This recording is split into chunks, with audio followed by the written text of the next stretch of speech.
Welcome into the Royal Cougars podcast. I am Kyle Ireland, your host, and today on the podcast we are here to preview BYU's fourth game of the season. Can you believe it? We're already at game number 4. Heading into Boulder, Colorado this weekend. BYU is ranked at number 25 in the AP Top 25 poll, and they will be facing off against Coach Prime's Colorado Buffaloes. This week, BYU is going to face a team that, Aaron Roderick called a step up in competition heading into this game. BYU is, I feel like, finding its rhythm on the offensive side of things, and then on the defense, BYU's just been playing lights out football through 3 games, although they did allow a touchdown for the first time against East Carolina. But this Colorado team is a more complete team as well, and they're going to be able to bank on the fact that it seems like they knew who their quarterback is now, with Caden Salter getting a start again in back-to-back games. But Colorado, I think, is still trying to figure out who they are on defense as well, and BYU will look to take advantage of them, I think, especially in the run game with LJ Martin and then also Bear Bachmeier with his legs. But this week, I wanted to get an inside look for you on the Colorado Buffaloes, and now I'm going to be joined by Kevin Borba of Locked On Buffs podcast, who covers the team every single day. Here's my conversation with Kevin.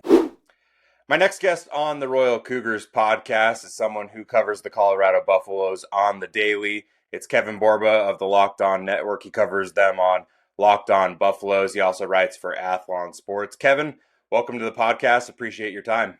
Yeah, thanks for having me. I think we're in store for a good game, hopefully.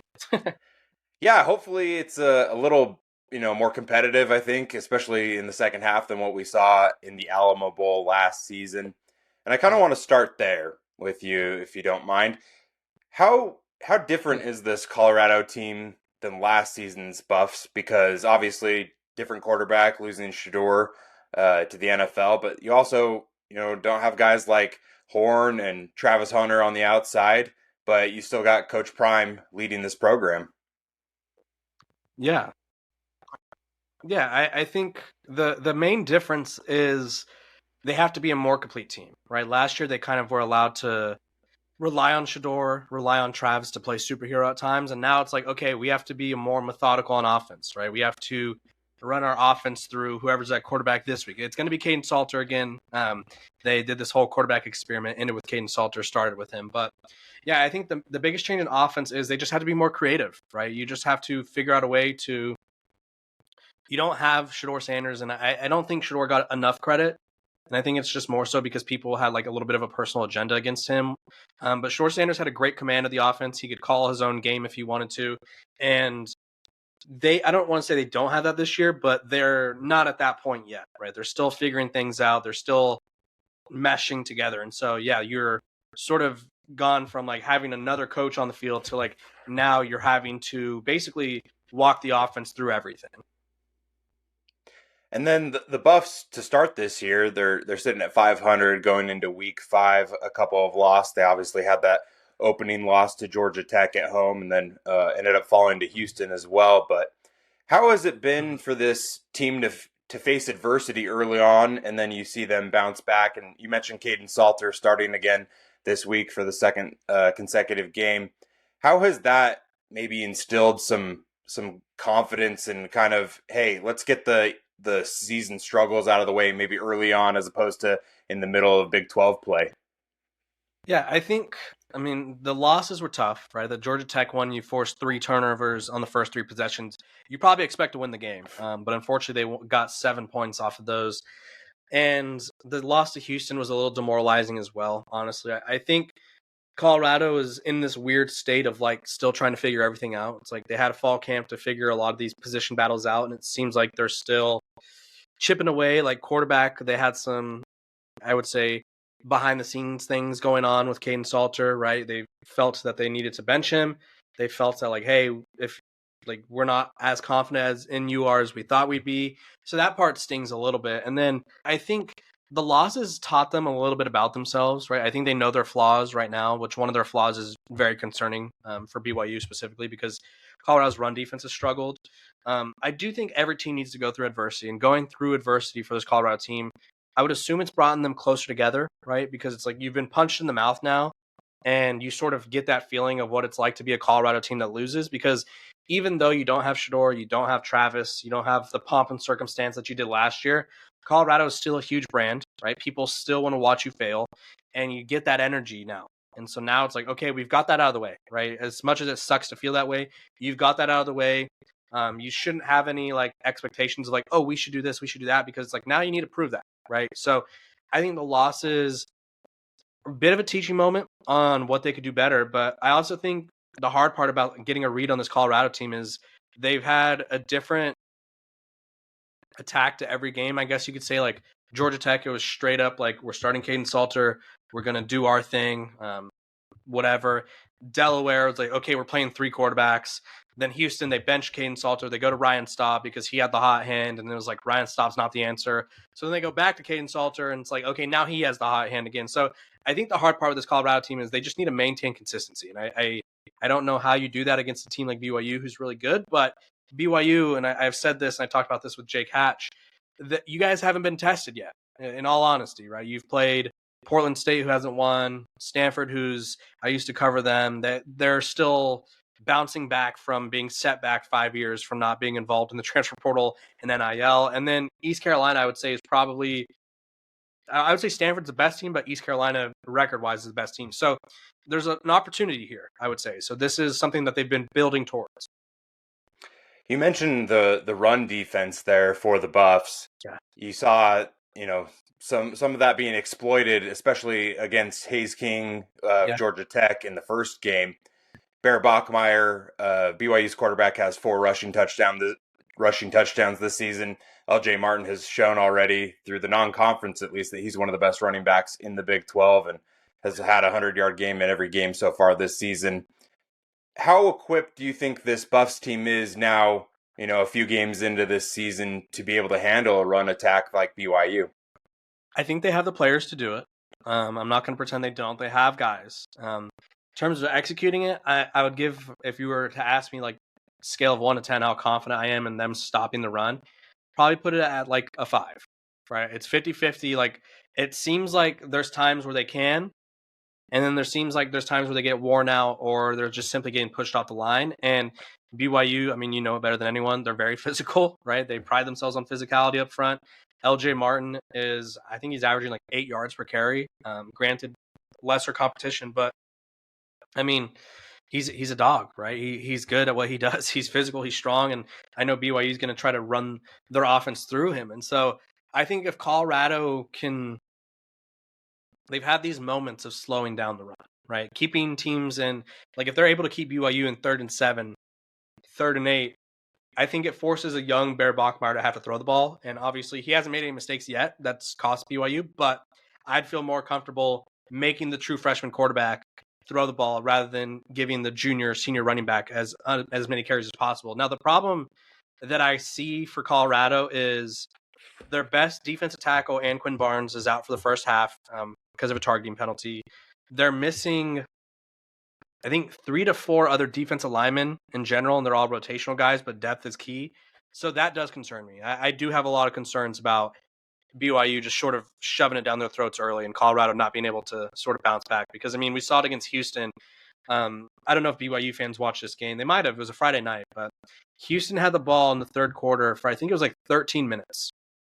It was just them running the ball, conversion here, conversion there, and like Colorado could not get them off the field. So I imagine BYU watched that film and is probably going to try to emulate that. And so if Colorado finds himself in a similar position, it's going to be tough unless their offense is firing on all cylinders.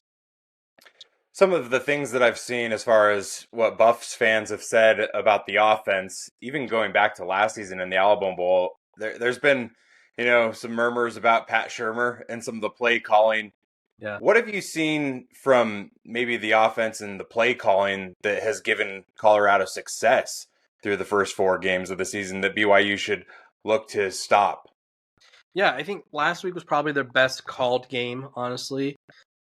I think they just played into Caden Salter's strengths, right? You brought in Caden Salter as a guy who's a dual threat, and I don't necessarily know if they played into those strengths at times throughout the year.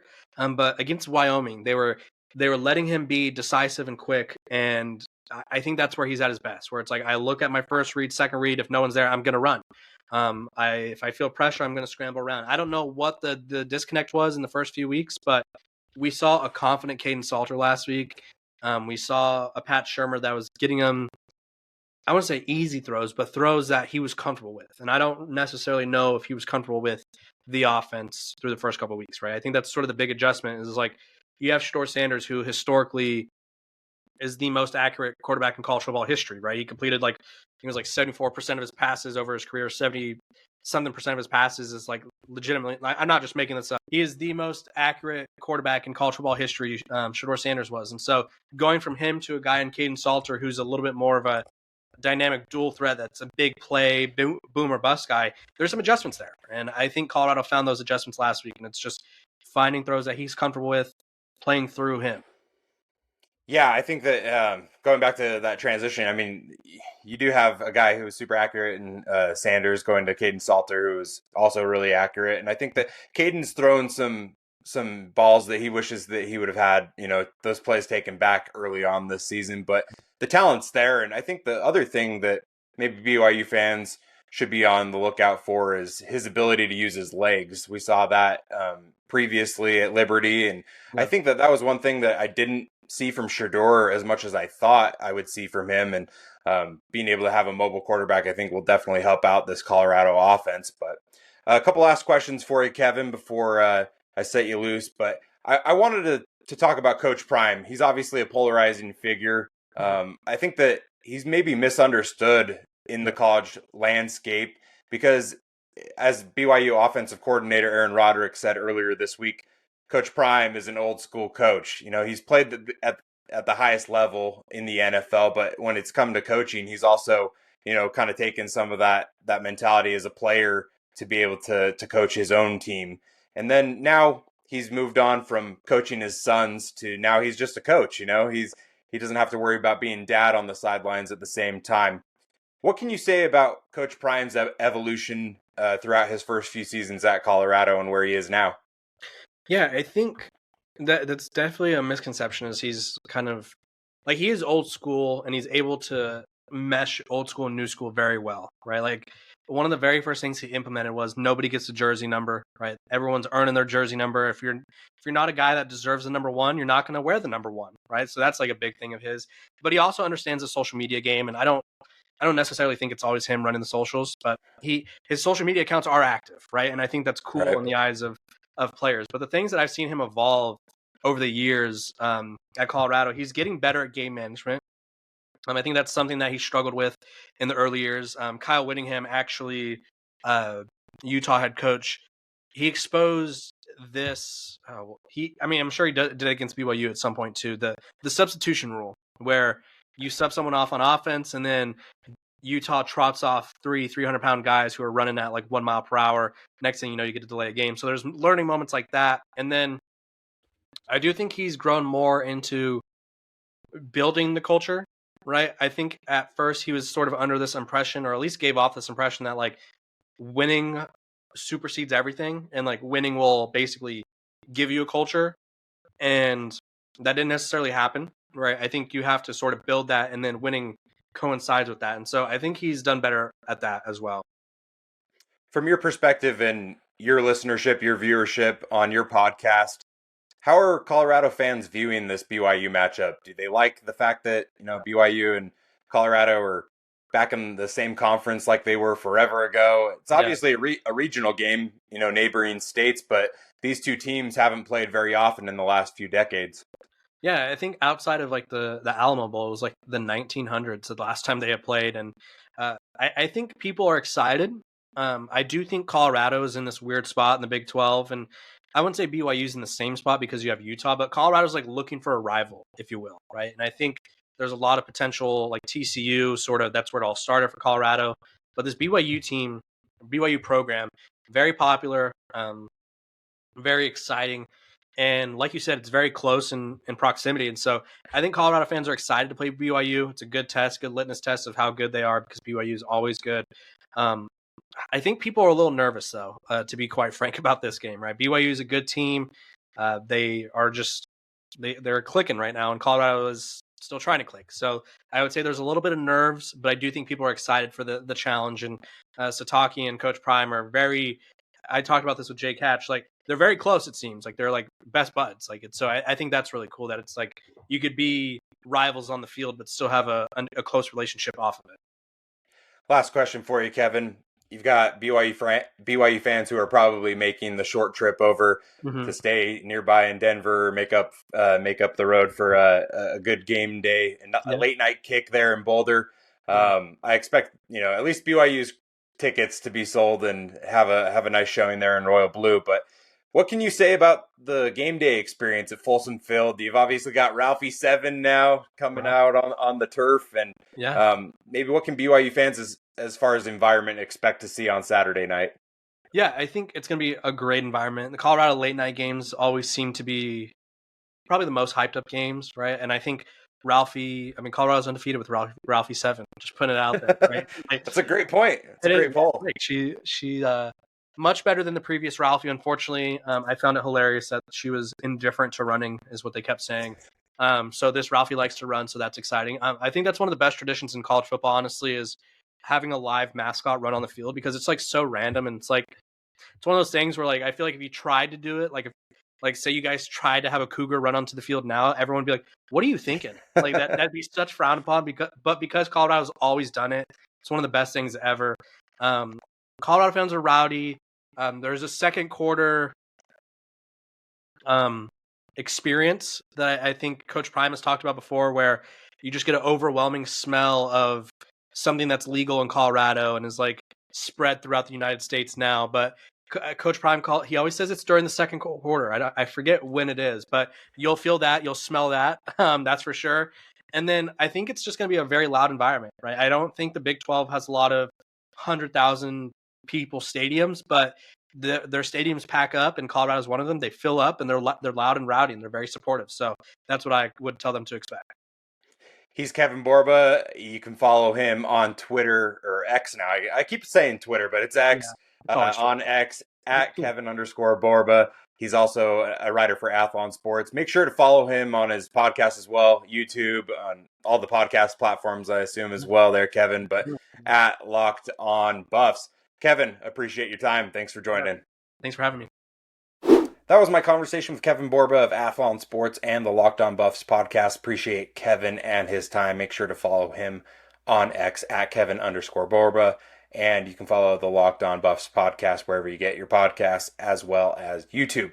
But that'll do it for this edition of the podcast. I'm excited to head out to Boulder tomorrow and then get ready for the game on Saturday night. BYU will be playing under the lights at Folsom Field, which I've never been to, so I'm excited to see that environment, see how many BYU fans make the short drive over to Colorado. But BYU hasn't played there since 1981 when it was Jim McMahon and Steve Young playing in that game, so it's been a long, long time since it's been BYU at Colorado. But that'll do it for this edition of the podcast. Be sure to follow me at Kyle Ireland, at Royal Cougs, on wherever you get your social media. If you're an X person, if you're a Facebook person, you can follow us on all of those platforms. And then be sure to subscribe to the podcast on YouTube and wherever you get your podcasts. I'm a Pocket Cast person myself, but you can follow us on Apple Podcasts, Spotify, you name it. You can find us there. But that'll do it for this week, and we will be back again next week as we continue on with Big 12 conference play.